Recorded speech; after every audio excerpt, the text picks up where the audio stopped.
esto de aquí? Sí. Vale. Y también es de temporada. 60 establiments hostalers de Vandellós i l'Hospitalet de l'Infant participen aquest estiu en la quarta edició del Movimiento Banderas Verdes, una iniciativa duta a terme per Ecovidrio, l'entitat sense ànim de lucre encarregada de la gestió del reciclatge dels residus d'envasos de vidre a Espanya, amb la col·laboració de l'Ajuntament del municipi.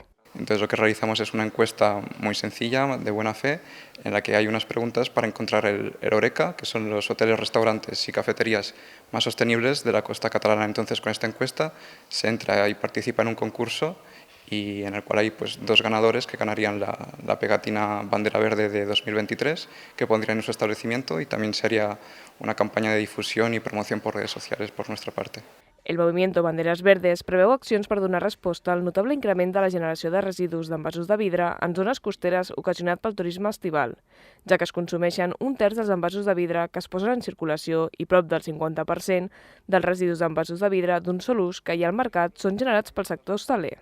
Dentro de la encuesta, aparte de las preguntas de sí o no, hay otras variables en si tienen placas solares, sistemas de osmosis, recogida de aguas pluviales, por ejemplo.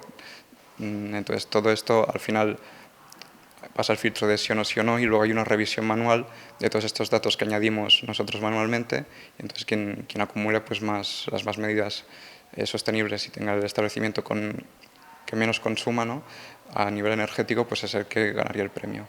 Així que 60 restaurants, bars i guinguetes del municipi, amb col·laboració de l'Ajuntament de Vandellós i l'Hospitalet de l'Infant, competiran contra 20 municipis de la regió de Catalunya per aconseguir la bandera verda.